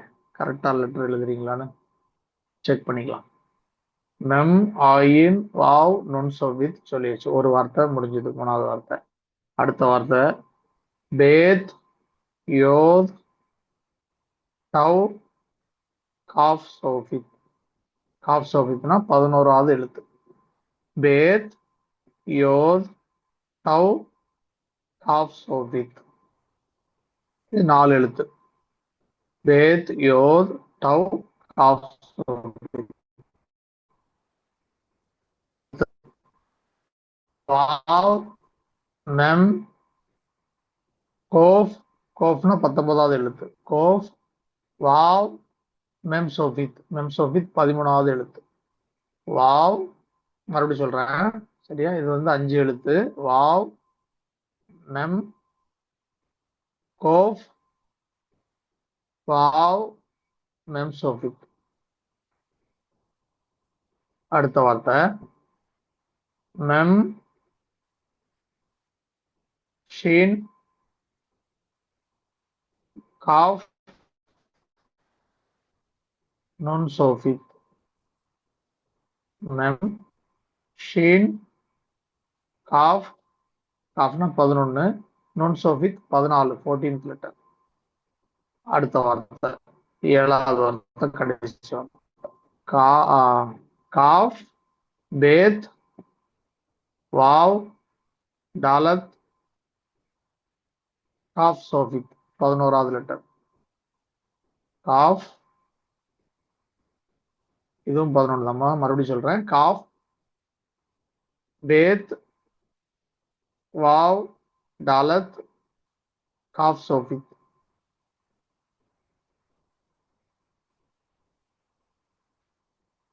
இப்போ 1 2 3 4 5 வார்த்தை எத்தனை எழுத்து இருக்குன்னு பார்த்துக்குங்க. 31 எழுத்துல முதல் 2 வார்த்தைக்கு 2 4 6 9 எழுத்து போச்சுன்னா 22 எழுத்து. 5 வார்த்தை 22 எழுத்து இருக்கா பார்த்துக்குங்க. 5 வார்த்தை 22 எழுத்து. இதுக்கு எல்லாம் ordinal cardinal single to single போடுங்க. 5 வார்த்தைக்கும் ordinal cardinal single to single, ordinal cardinal single எல்லாமே.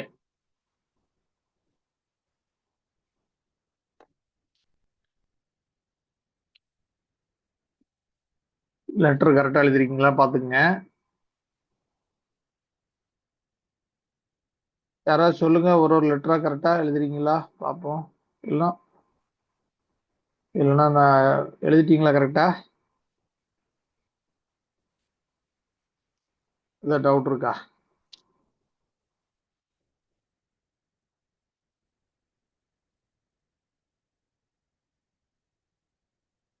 சரி போடுங்க. டவுட் இருந்தா இது பண்ணா தப்பு இருந்தா கரெக்ஷன் பண்ணிக்கலாம்.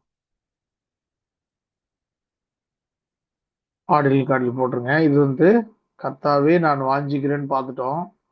உமது ஆலயமாகிய வாசஸ்தலத்தையும் உமது மகிமை தங்கிய ஸ்தானத்தையும் அப்படிங்கிறதா இப்ப நம்ம பார்க்குற 5 வார்த்தை. உமது ஆலயமாகிய வாசஸ்தலம், உமது மகிமை தங்கிய ஸ்தானம், அதுக்கு தான் இப்ப போடுறோம்.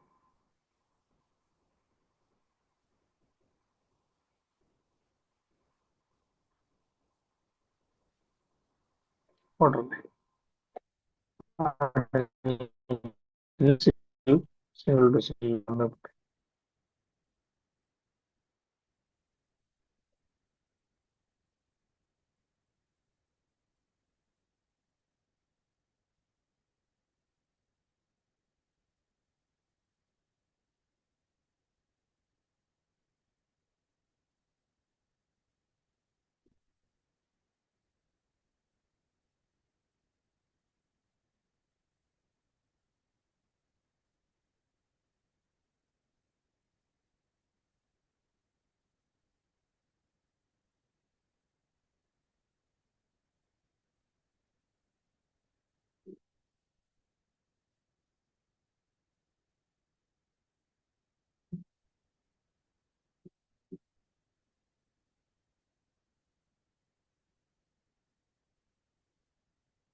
ஆத்மா தான் முதலாவது உருவாக்கப்பட்டதுக்குன்னு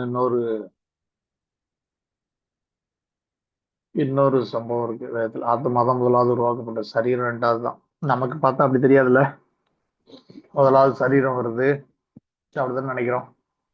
நான் என்ன சொல்றாரு, என் அவயவங்கள் ஒன்றும் உருவாவதற்கு முன்பே என் தாயின் கருவை உங்களுடைய கண்கள் கண்டதே. அப்படின்னா முதலாவது கருவுல உருவாகுது ஆத்மா தாங்க உருவாகுது. ஆத்மாவை தான் அவருடைய கண்கள் பார்க்குது.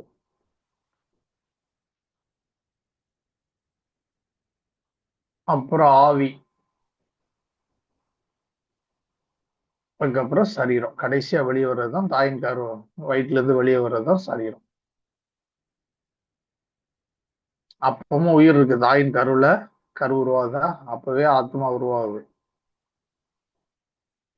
சுவாசம் இல்ல, சுவாசிக்கல, ஆனா உயிர் இருக்கு, ஆவி இருக்கு, ஆவியும் அங்க இருக்கு.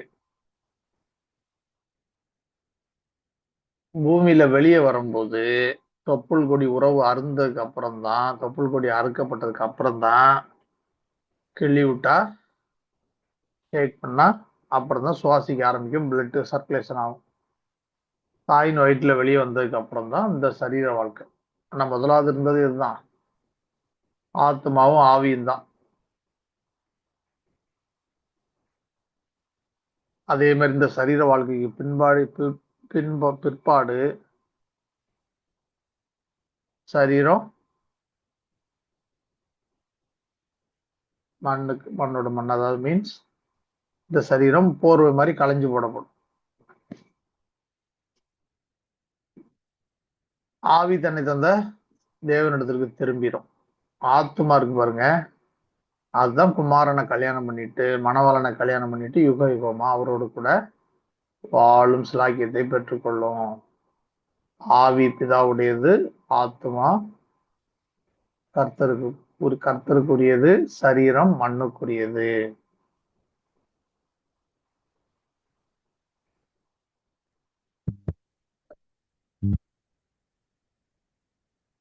சோத்திரையா. சோதரன் சார் சொல்லுங்க. மூணாவது வார்த்தைக்கு ஆர்டினல் 49, கார்டினல் 166, சிங்கிள் வேல்யூ 22 22.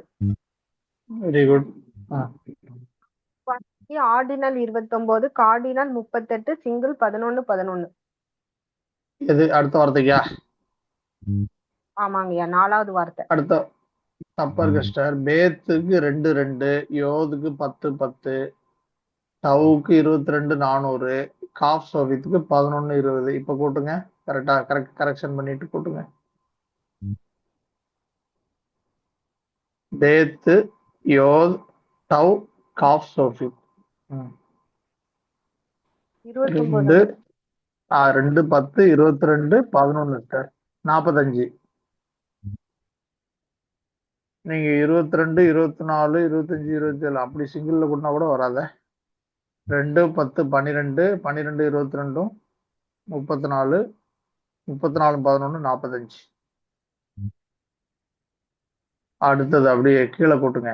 கீழே 2 10 400 20 432 45 432. நாலாவது வார்த்தைக்கு 45 432, சிங்கிள் 9 9.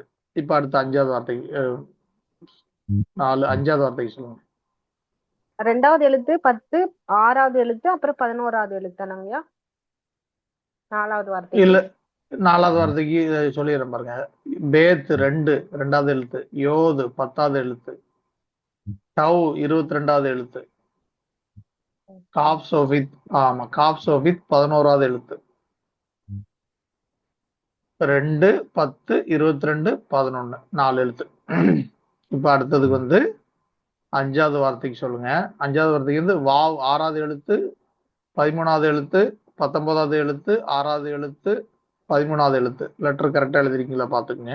6 13 19 6 13 5 எழுத்து. இப்ப ஆடில் சொல்லுங்க. Cardinal 192. ஆடினல் 57.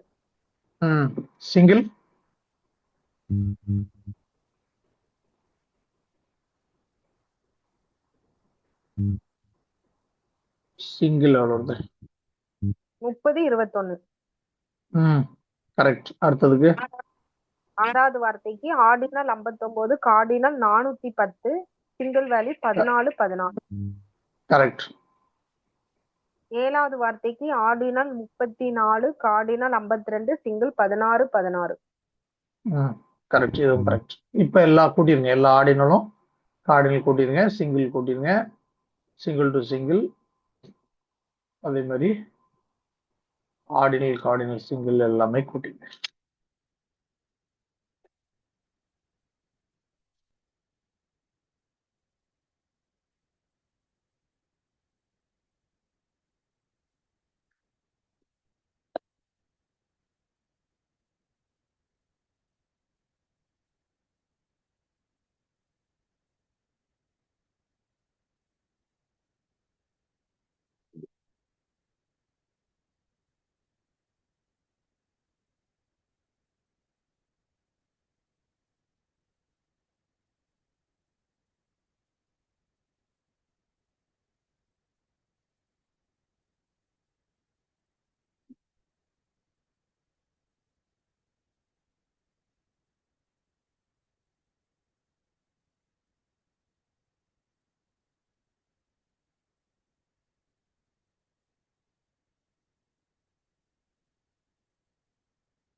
Total ordinal 244.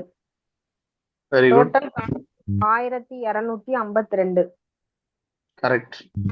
91 82. 91 82. Very good. Ordinal cardinal ordinal cardinal single.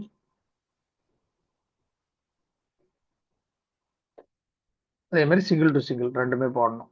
Single போட்டீங்க, சிங்கிள் டு சிங்கிள் அந்த சிங்கிள் வேல்யூவை சிங்கிளா போட்டணும். அதாவது 22 2 + 2, அடுத்தது 9 9 கூட்டணும், அடுத்தது 30 3 + 0 கூட்டணும், 1 + 4 கூட்டணும், பிளஸ் 16 1 + 6 கூட்டணும். அது ஒரு வேல்யூ வரும். அது சிங்கிள் டு சிங்கிள். அதே மாதிரி கீழேயும் அதே மாதிரி ஆர்டினல் கார்டினல் நம்பர் இருக்குல்ல, அதை சிங்கிள்ல கூட்டினீங்கன்னா 4 + 9, அடுத்தது 45க்கு 4 + 5, 57க்கு 5 + 7 அப்படி கூட்டுங்க. அது ஆர்டினல் கார்டினல் சிங்கிள். அதுக்கு ஒரு இப்படி வேதத்துல ஒரு வசனத்தை ஒரு வார்த்தையை எடுத்தீங்கன்னா குறைஞ்சது 3 சாட்சி, 2 அல்லது 3 சாட்சி இருக்கும். 6 சாட்சி இருக்கும் மொத்தம். Ordinal cardinal single single to single, ordinal cardinal, அப்புறம் சிங்கிள் ஒன்று, சிங்கிள் டு சிங்கிள் ஒன்று, ஆர்டினல் கார்டினல் சிங்கிள் அதுல ஒரு மீனிங் வரும். அப்புறம் எக்ஸ்பேண்ட்ல 2 மீனிங் வரும். அப்புறம் மேல் ஃபீமேல் வரும். அது மாதிரி நிறைய சாட்சி அவரை குறித்து உள்ள இருக்கும்.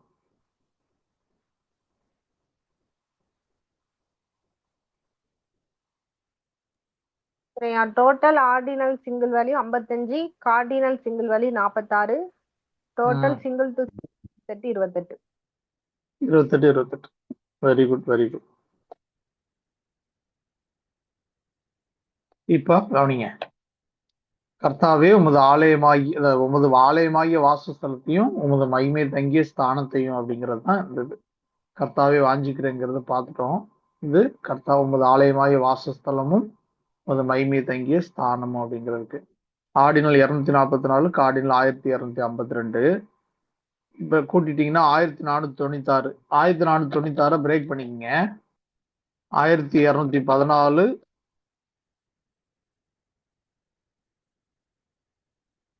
+ 68 +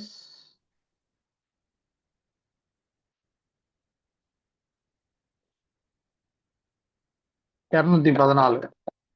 1214 + 68 + 214. 1214 அது வந்து இம்மானுவேல்னு போட்டுக்குங்க. 68 இயேசுன்னு போட்டுக்குங்க. 214 ஆவியானவர்னு போட்டுக்குங்க. 1214 இம்மானுவேல், 68 இயேசு, 214 ஆவியானவர். சரியா? இப்ப இந்த 1214 + 68 + 214 இதை சிங்கிள்ல கூட்டுங்க. 1 + 2 + 4 + 6 + 8 + 2 + 1 + 4 அப்படி சிங்கிள்ல கூட்டுங்க. எவ்வளவு வருது பாருங்க.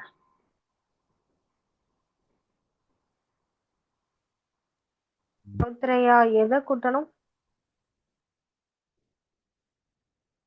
1214 68 214 அப்படின்னு பிரேக் பண்ணியிருக்கோம். இந்த நம்பரை சிங்கிள்ல கூட்டுங்க. 1 + 2 + 1 + 4 + 6 + 8 + 2 + 1 + 4.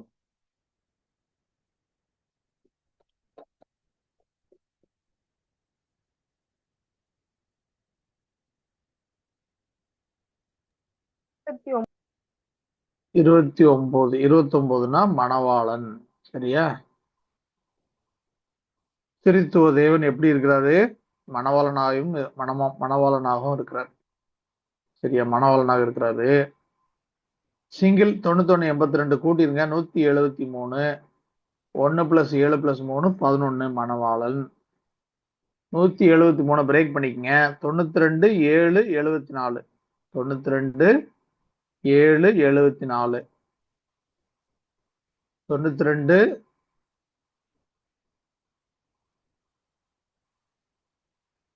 யெஷுவா. யெஷுவானா இயேசு. 7னா குமாரன். 74னா 37 37 ரட்சிப்பு நித்திய ஜீவனம்.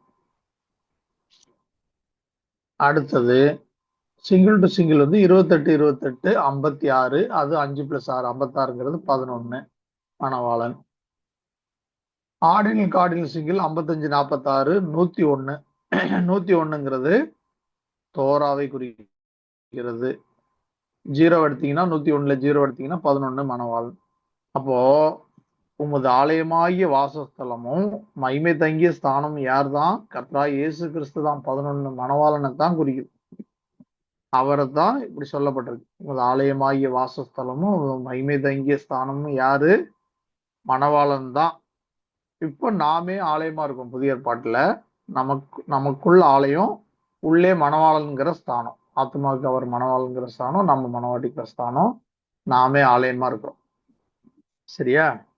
இப்ப பரிபூர்ணமான ரட்சிப்பும் பரிபூர்ணமான சத்தியமும் யாருக்கு கர்த்தர் போதிப்பார் அப்படின்னா, இந்த மணவாட்டி ஸ்தானத்தை உடையவங்களுக்கு தான். யாரு அதை வாஞ்சிக்கிறாங்களோ, கர்த்தாவே நான் இதெல்லாம் வாஞ்சிக்கிறேன் அப்படிங்கன்னு விரும்புறவங்களுக்கு தான், அதாவது ரட்சிப்பின் நித்திய ஜீவனையும் பெற்றுக்கொண்டவங்களுக்கு தான் போதிப்பார். எல்லாருக்கும் கிடையாது. ரட்சிப்பின் நித்திய ஜீவனையும் பெற்றுக்கொண்டவங்களுக்கு தான், வாஞ்சிக்கிறவங்களுக்கு தான்.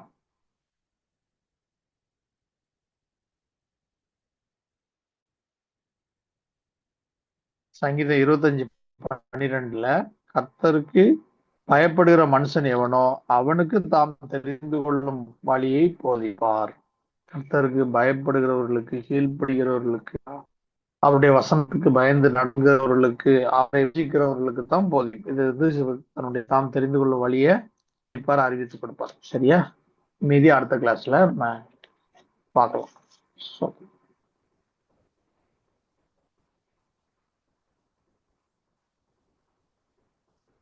இது 2-3 நாள் இதை எழுதி அனுப்புறேன். ஹோம்ஒர்க்கு அடுத்த கிளாஸ் கொஞ்சம் போட்டு வந்துருங்க, ஈஸியா இருக்கும். சோதரம்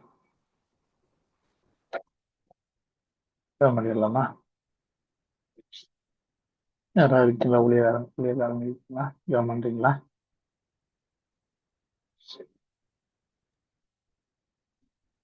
ஹல்லேலூயா. சோதரம் சோதரம் ஜெபம். பிதாவே சோதரம் சோதரம் சோதரம் சோதரம் சோதரம் சோதர ராஜா சோதரிக்கிற ராஜா அன்பு பிதாவே மட்டுமாய் அப்பா, மணவாளனுக்கு ஏற்ற மணவாட்டியை நாளில் இந்த கடைசி நாட்களில் அப்பா தெரிந்து கொண்டு அன்பு பிதாவே உம்முடைய ரகசியங்களையும் உம்முடைய மறைபொருளையும் இம்மட்டுமாய் உம்முடைய தாசரை கொண்டு எங்களுக்கு இவ்வளவு நேரமாய் ஆண்டவரை அறிவித்த கிருபைக்காக நன்றியோடு சோத்தரிக்க ராஜா. ஆம் பிதாவே சோத்திரம் சோத்திரம் சோத்திர ராஜா சோத்தரிக்க ராஜா. வேதத்தில் மறைந்திருக்கிறதான இந்த மணவாளனை குறித்து ராஜா ஆண்டவரே, இந்த மணவாளனை குறித்துதான திட்டம் நோக்கம் எல்லாம் மணவாட்டியை நோக்கி தம்முடைய வசனங்களை ஆண்டவரே போதித்து புத்தி சொல்லி ஆலோசனை சொல்லி ஆண்டவரே அப்பா எவரே மொழியிலும் ஆண்டவரே கர்த்தாவே சோத்திரம் சோத்திரம் சோத்திர ராஜா சோத்தரிக்க ராஜா மறைந்திருக்கிறதான அந்த வேத வார்த்தைகளை கொண்டு நாளில் மாண்டவர்களுக்கு போதித்தி நன்றி ராஜா. நன்றி அப்பா, நன்றி அப்பா. அன்பு பிதாவே சோத்திரம் சோத்திர ராஜா. கர்த்தாவே ஆதி ஆகமத்தில் இருந்து ராஜா உடைய சத்தியங்களை ஆண்டவர் வெளிப்படுத்தி கொண்டு இருக்கிறீர், மறைபொருளை வெளிப்படுத்தி கொண்டு இருக்கிறீர் ராஜா. ஆம் பிதாவே நாளிலும் ஆண்டவரே ஞானத்தையும் உணர்வையும் அருளும் ஆவிக்குரிதான ஆண்டவரே நாளில் ஆண்டவரே அப்பா போதித்து ஆண்டவர் வழி நடத்தின கிருபைக்காகவும் நன்றியோடு சோத்தரிக்க ராஜா. ஆண்டவரே ஞானமும் ஆண்டவரே உணர்வும் குறிதான சத்தியங்களே ராஜா, ரெண்டும் ஒரே அர்த்தத்துக்குரிதான அந்த வெளிப்படுத்தலை ராஜா, அதற்குரிதான எவரே மொழியில் இருக்கிறதான இரண்டும் ஒரே அர்த்தமாய் இருக்கிறது என்று சொல்லி நாளில் ஆண்டவரை அறிவித்து கொடுத்த கிருபைக்காகவும் நன்றி ராஜா. ஆம்பிதாவினுடைய அர்த்தங்களும் ஆண்டவரே மறைபொருளும் ஆண்டவரே இவரே மொழியிலே இருக்கிறது என்று ஆண்டவரே உம்முடைய வேதவசனை கொண்டு ஆண்டவரை அறிவித்து கொடுத்த கிருபைக்காகவும் நன்றியோடு சோத்தரிக்க ராஜா. அன்பு பிதாவே சோத்திரம் சோத்திரம் சோத்திர ராஜா சோத்தரிக்க ராஜா. ஆத்மாவை குறித்து ராஜா இந்த நாளும் ஆண்டவரே ஆவி ஆத்மா சரீரம் ஆண்டவரே எப்படிப்பட்டது என்று ஆத்மாவே உம்மிடத்தில் ஆண்டவரை கடந்து வர இருக்கிறபடியால் ராஜா அதற்கு முக்கியத்துவம் நாம் இப்படியாக கொடுக்க வேண்டும் என்று அதற்கு ஆண்டவரே உணர்வு அளிக்கக்கூடியதான இந்த வேத எழுத்துக்களை ராஜா ஆம்பிதாவே சத்தியத்தை அறிவிகள் சத்தியம் உங்களை விடுதலை ஆக்கும் என்று சொல்லி இந்த சத்திய வசங்களை குறித்து ராஜா நாளில் வெளிப்படுத்தி கொடுத்திருக்கிறீர். உமக்கு நன்றி அப்பா. ஆம்பிதாவே சோத்திரம் சோத்திரம் சோத்திர ராஜா சோத்தரிக்க ராஜா. சோத்திரம் ஆண்டவரை சோத்தரிக்க ராஜா. கர்த்தாவே முதாலயமாகிய வாசஸ்தலத்தையும் முது மகிமையும் நாளில் ஆண்டவரே கப்பா வாஞ்சிக்கிறேன்னு சொல்லி ஆண்டவருடைய வாஞ்சைகள் எல்லாம் ஆண்டவரே மணவாளனை குறித்தே இருக்கிறது என்று சொல்லி நீங்களும் அந்த ஆலயமாய் இருக்கிறீர்கள் என்று சொல்லி நாளில் ஆண்டவரே ஆலயமாகிய ஆண்டவர் சரீரத்தில் பரிசுத்த ஆவியானவர் தங்கி தரித்து ஆண்டவரை மனவாட்டியாய் ஆயத்தப்படுத்தி மணவாளனுக்கேற்ற புருஷனுக்கேற்ற அலங்கரிக்கப்பட்ட மணவாட்டியாய் நாளின் ஆண்டவரே அலங்கரிக்கப்படுகிறதான அந்த வார்த்தையை குறித்து ராஜா, ஆபிதாவை உம்மை நோக்கி பயப்படுகிறவர் எவர்களோ அவர்களுக்கு மாத்திரம் தம்முடைய வழிகளை தெரிவித்து ஆண்டவரை போதித்து புத்தி சொல்லி ஆலோசனை சொல்லி நாளில் ஆண்டவர் இந்த மறைபொருளை வெளிப்படுத்தி ஆண்டவரே அப்பா உங்களுடைய வேதவசனம் குறிதான அர்த்தங்களை வெளிப்படுத்தி கொடுத்து ஆண்டவரை நாங்களும் ஆண்டவரை ஆவிக்குரிய மனக்கண்கள் தெரிந்தவர்களாய் தெளியப்பட்டவர்களாய் ராஜா, தெளிவுக்குரியவர்களாய் நாளில் ஆண்டவரை நாங்கள் ஆண்டவரின் மட்டுமாய் நேரம் வரைக்கும் ராஜா உடைய வேத வசனத்தை குறித்து அறிந்தவர்களாய் உணர்ந்தவர்களாய் காணப்பட்ட கிருபைக்காகவும் நன்றியோடு சோத்தரிக்க ராஜா. ஆமிதாவின் நாளில் ஆண்டவரே கர்த்தாவினுடைய தாசரை கொண்டு அறிவித்து கொடுத்த ஒவ்வொரு வார்த்தைகளுக்காகவும் நன்றியோடு சோத்தரிக்க ராஜா. ஆம்பிதாவே சோத்திர ராஜா. வேத வாக்கியங்களை ஆராய்ந்து பாருங்கள் சொன்ன வார்த்தையின்படி ராஜா ஆராய்ந்து பார்க்க இன்னும் ஆண்டவரே அநேக உம்முடைய மறைபொருள்கள் ரகசியங்கள் ஆண்டவரே இந்த மணவாட்டியை குறித்ததான ரகசியங்கள் மறைபொருளை ராஜா வைத்திருக்கிறீர் ராஜா. இந்த கடைசி நாட்களில் அது எவர்களுக்கு வெளிப்படுத்த சித்தமாய் இருக்கிறேன் என்று சொல்லி ஆண்டவரே இந்த மணவாட்டிக்கு மாத்திரம் ஆண்டவரே இது வெளிப்படுத்த சித்தம் கொண்டு இருக்கிறபடியால் அது எங்களுக்கும் ஆண்டவரே அப்பா நாளில் ஆண்டவரே வெளிப்படுத்தின கிருபைக்காகவும் நன்றியோடு சோத்தரிக்க ராஜா. எங்கள் மீது அன்பு வைத்து ராஜா, எங்கள் மீது கிருபை வைத்து ராஜா. கர்த்தாவே சோத்திர ராஜா. உடைய ரகசியங்களையும் உடைய மறைவுகளை வெளிப்படுத்தி கொடுத்த கிருபைக்காகவும் நன்றி ராஜா. மட்டுமாய் ராஜா உடைய தாசரை ஆண்டவரை கொண்டு ஆண்டவரே உடைய வேத எழுத்துக்கள் எல்லாம் ஆண்டவரே உணர்த்தி கொடுத்து வெளிப்படுத்தி கொடுத்த கிருபைக்காக நன்றி அப்பா. பிதாவே கடந்து வந்ததான எங்கள் ஒவ்வொருவரையும் ஆண்டவரே கர்த்தாவே ஆசீர்வதியும் ஆண்டவரே நித்தியத்திற்கு ஆயத்தப்படுத்தும் மகாராஜா. அந்த வேத எழுத்துக்களை ஆராய்ந்து பார்க்கும்படி ஒவ்வொரு நாளும் ஆண்டவரே வாஞ்சியாய் காணும்படி ராஜா ஆண்டவருடைய சமூகத்தில் காத்திருந்து ராஜா சத்தியத்தை அறிவீர்கள், சத்தியத்தை அறிந்தால் மாத்திரம் விடுதலை உண்டு என்று சொல்லி ராஜா நாங்கள் நாளில் கேட்ட வசனத்தின்படி ராஜா, கேட்ட வார்த்தையின்படி ராஜா, அதற்குரியதான மறைபொருளை கேட்ட வார்த்தையின்படி நாங்கள் ஒவ்வொரு நாளும் ஆண்டவர் எழுப்பி பிரகாசி உதவி செய்யும். நாளில் கொடுத்ததான யாவரையும் அப்படியாக ஆண்டவரே உமக்கென்று மணவாட்டியாய் ஆயத்தப்படுத்துமா ஆசீர்வதியும். நாளில் ஆண்டவரே தாசரை ஆசீர்வதி பலப்படுத்தும் ஆண்டவரே அப்பா. கற்றுக்கொண்டதான எபிரேய மொழியில் எங்களுக்கும் ஆண்டவரே அப்பா மட்டும் அறிவித்து கொடுத்த உடைய தாசரை ஆண்டவரே அப்பா உடைய நாமத்தினாலே ராஜா வாழ்த்தி ஆண்டவரே அப்பா சோத்திர ராஜா உடைய நாமம் மகிமை கண்டு வழிநடத்தும்படியாய் வேண்டிக் கொள்கிறோம். மட்டுமாய் கடந்து வந்ததான அப்போஸ்தலர் பரிசுத்தவான்கள் பிள்ளைகள் யாவரையும் ஆசீர்வதியும் பலப்படுத்தும், நித்தியத்திற்கு ஆயத்தப்படுத்தும். விடியசிறப்பட நன்றி. சகல துதி கனமே எல்லாமுக்கு ஒருவருக்கு எடுக்கிறோம். ரட்சகரும் மீட்பருமாய் இயேசு கிறிஸ்து நாமத்தினாலே வேண்டிக் கொள்கிறோம் எங்கள் ஜீவன நல்ல பிதாவே. ஆமென். பரமனில் இருக்கிற எங்கள் பிதாவே உடைய நாமம் பரிசுத்தப்படுவதாக, உடைய ராஜ்யம் வருவதாக, சித்தம் பரமனில் செய்யப்படுவது போல பூமியிலே செய்யப்படுவதாக. எங்களுக்கு வேண்டிய ஆகாரத்தை எங்களுக்கு தாரும். எங்கள் நாளில் நாங்கள் மன்னிக்கிறது போல எங்களுக்கு மன்னியும். எங்களை சோதனைக்குள் பிரவேசிக்க பண்ணாமல் தீமை ரட்சித்துக் கொள்ளும். ராஜ்யம் வல்லமை மைமையும் என்னடைக்க முடியவில்லை. ஆமென். என் ஆத்மாவை கர்த்தரை சோதரி, என் முழு பரிசுத்த நாமத்தை சோதரி. என் ஆத்மாவை கர்த்தரை சோதரி, கர்த்தர் செய்த சகல உபகாரங்களையும் மறவாதே. ஆமென். கலந்து கொண்ட எல்லா பரிசுத்தவான்களுக்கும் தேவஜனங்களுக்கும் கர்த்தராகிய இயேசு கிறிஸ்து நாமத்தினாலே வாழ்த்துக்கள். கர்த்தருக்கே மகிமை உண்டாவதாக. சோத்திரம்